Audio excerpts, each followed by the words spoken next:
Honourable vice president of India Shri Radhakrishnan గారికి, Andhra Pradesh governor Shri Abdul Nazeer గారికి, మాన్య ముఖ్యమంత్రి వర్యులు నారా చంద్రబాబు నాయుడు గారికి, శ్రీ వెంకయ్య నాయుడు గారికి,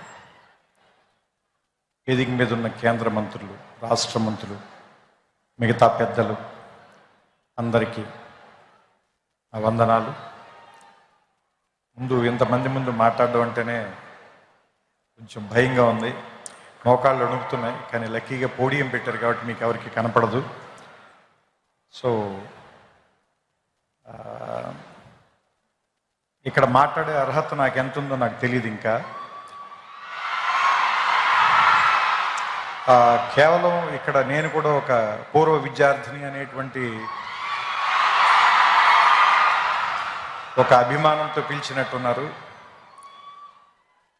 బేసిక్గా విశ్వవిద్యాలయం మీద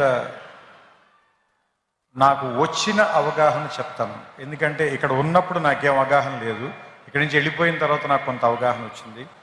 సో ఇన్ని సంవత్సరాల్లో నేను అర్థం చేసుకుంది కొంత. ఇక్కడ నేను ఇంకా ఏం నేర్చుకుని ఉంటే బాగుండుండేది అని నాకు అనిపించింది కొంత మీకు చెప్పే ప్రయత్నం చేస్తాను. దానివల్ల మీకేమాత్రం ఉపయోగం కలిగిన, కొద్దిగా అయినా మీ ఇంట్రాస్పెక్షన్కి అది ఏమైనా పనికొచ్చిన, మీ ఇన్సైట్కి అది ఉపయోగపడిన, I will be very happy. ముఖ్యంగా యూనివర్సిటీలోనే రెండు మాటలు ఉన్నాయి. డైవర్సిటీ ఒకటి ఉంది, యూనిజాన్ ఒకటి ఉంది. సో చాలా విభిన్నమైనటువంటి ఆలోచనల్ని ఒకే చోటకి కలిపి తీసుకొచ్చే ప్లేస్ని యూనివర్సిటీ అంటారని నా ఉద్దేశం. సో ఇక్కడ చెప్పడం కంటే కూడా మీరు నేర్చుకోవటం మీద ఎక్కువ ఆధారపడి ఉంటుంది. ఎందుకంటే నాకు సంబంధించినంత వరకు విద్య అంటే ఎక్కడో ఉన్నదాన్ని, లేదంటే మీకు కనబడం దాన్ని మీకు తీసుకొచ్చి ఇక్కడ నేర్పించడం కాదు. మీ ఎదురుకుండానే ఉన్నదాన్ని మీరు అప్పటిదాకా ఆ దృక్కోణంలో చూడడం, దాన్ని మిమ్మల్ని తీసుకొచ్చి అక్కడ నుంచోబెట్టి చూపించటం. నాకు సంబంధించినంత వరకు నేనైతే ఇలా అర్థం చేసుకున్నాను. ఎందుకంటే మీరు అబ్జర్వ్ చేస్తే ఫిజిక్స్లో ఒక సూత్రం ఉంది, చాలా బేసిక్ సూత్రం, E=mc². దాంట్లో ఆయన ఏం చెప్తాడంటే, ఒక ఎనర్జీని మీరు సృష్టించలేరు, ఎనర్జీని నాశనం చేయలేరు, ఒక ఫామ్ నుంచి ఇంకో ఫామ్లోకి మార్చగలరు అంతే. అట్లాగే ఇది మీరు అన్నిటికీ అప్లై చేయండి. మనం పుట్టక ముందు నుంచి నేచర్ ఉంది, మనం వెళ్ళిపోయిన తర్వాత కూడా ఇది ఇలాగే ఉంటుంది. మనం పుట్టక ముందు నుంచి ఈ విషయాలన్నీ ఇక్కడే ఉన్నాయి, మనం కనిపెట్టక ముందు నుంచి ఇవి ఇక్కడే ఉన్నాయి, మనం కనిపెట్టకపోయినా ఇక్కడే ఉంటాయి. మన తర్వాత వేరే వాళ్ళు ఎవరో వాటిని చూస్తారు.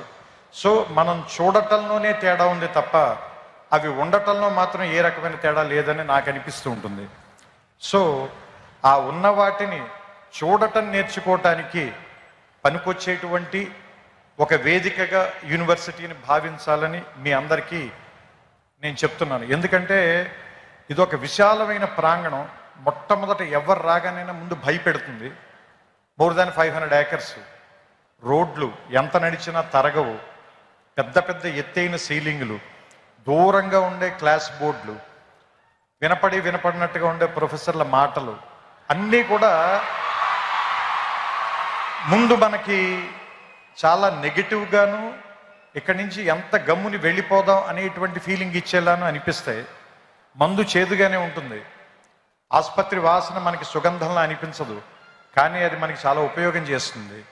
అదే మనకు ఉపయోగపడుతుంది, మనని బాగు చేస్తుంది, మనని రిపేర్ చేస్తుంది, మనని మళ్ళీ ఆరోగ్యవంతుని చేస్తుంది. అలాగే ఈ ప్రాంతం కూడా మొదట మనని భయపెడుతుంది, కానీ దీన్ని అలవాటు చేసుకోండి, దీన్ని అవగాహనలోకి తెచ్చుకోండి. ఎందుకంటే మనమందరం వేరే వేరే కల్చర్స్ నుంచి, వేరే వేరే ప్రాంతాల నుంచి వస్తాం. మనకందరికీ ఎలా ఉంటుందంటే మన భాష గొప్పది, మన మాటే గొప్పది, మన మాండలికమే గొప్పది, లేదంటే మన తిండే గొప్పది, మన అలవాట్లే గొప్పవి అనేటువంటి ఒక భావంలో మనం ఉంటాం. ఇక్కడికి వచ్చిన తర్వాత వేరే విషయాలను కూడా యాక్సెప్ట్ చేయటం అనేటువంటిది నేర్పటానికే ఈ ప్లేస్ ఉంది. అందుకే దాదాపుగా మోర్ దాన్ 130 కంట్రీస్ నుంచి ఇక్కడికి ఎందుకు జనాన్ని పిలిపిస్తారు, వాళ్ళందరికీ కూడా ఎందుకు ఈ ప్రోగ్రాంలు పెడతారు, వాళ్ళందరినీ కూడా ఇక్కడికి ఎందుకు కలుపుతారు అంటే ఫస్ట్ అందరినీ కలవటం మూలంగా మీకు చాలా విషయాల మీద మీకుండేటువంటి ఆలోచనలో మార్పు వస్తుంది. కాబట్టి కలవడం మూలంగానే గెలవడం అనేది జరుగుతుంది ఏ మనిషికైనా సరే. సో నేను ముగించే ముందుగా ఒకే ఒక మాట చెప్తాను. ఈ ఆంధ్ర యూనివర్సిటీ సింబల్లోనే ఉంటుంది, తేజస్వినా వధీతమస్తు మా విద్విషామహే అని. సో ఈ తేజస్సుతో కూడినటువంటి విద్య నీ ధీశక్తిని మరింతగా పెంచాలని, అసత్యం నుంచి సత్యం వైపుకి నేర్చుకోవటం మూలంగా మనం అందరం కూడా మృత్యువు నుంచి అమృతత్వం వైపుకి ప్రయాణం చేసేటువంటి ఒక అద్భుతమైనటువంటి మీ జీవితాల్లో ప్రయాణానికి ఈ విశ్వవిద్యాలయం అనేటువంటిది తొలి మెట్టు కావాలని, ఇక్కడ అడుగు పెట్టిన దగ్గర నుంచి మీ ప్రయత్నం ఎక్కడెక్కడికో వెళ్ళాలని. ఎందుకంటే నేను ఇక్కడికి వచ్చిన తర్వాత ఫిజిక్స్ చదువుకోవడం కంటే పొయిట్రీ ఎక్కువ రాశాను. నేను ఇక్కడికి వచ్చిన తర్వాతే నేను ఆ లైబ్రరీలో సైన్స్ పుస్తకాల కంటే నేను తెలుగు సాహిత్యం ఎక్కువగా చదివాను. సో నాకు ఏదో రకంగా ఈ విశ్వవిద్యాలయం ఒక విషయం నేర్పింది. దాంతోనే నేను ఇప్పటిదాకా జీవితంలో పోరాటం చేస్తూ వస్తున్నాను. సో మీ అందరికీ కూడా మీకు నచ్చినటువంటి ఒక ఆయుధాన్ని తయారు చేసే కర్మాగారంగా ఈ విశ్వవిద్యాలయం మీకు అందరికీ ఉపయోగపడాలని.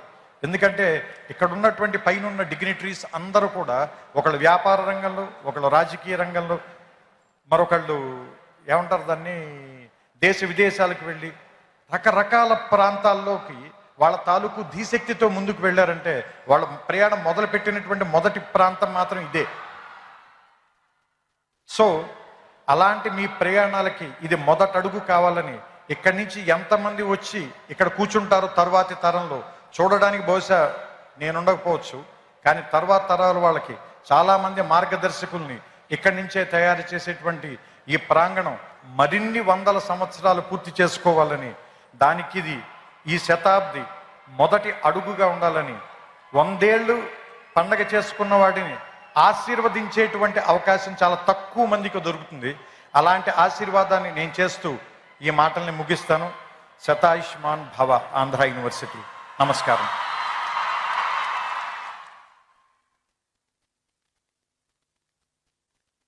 ఆంధ్ర యూనివర్సిటీ పూర్వ విద్యార్థిగా న్యూక్లియర్ ఫిజిక్స్లో మాస్టర్స్ చేశారు మన త్రివిక్రమ్ శ్రీనివాస్ గారు. థ్యాంక్ యూ అండి, thank you very much. Ladies and gentlemen, it now gives me great pleasure to welcome the Honorable Minister for HRD, IT, Electronics and Communication, Real-Time Governance, Government of Andhra Pradesh, Sri Nara Lokesh Garu, to deliver his speech.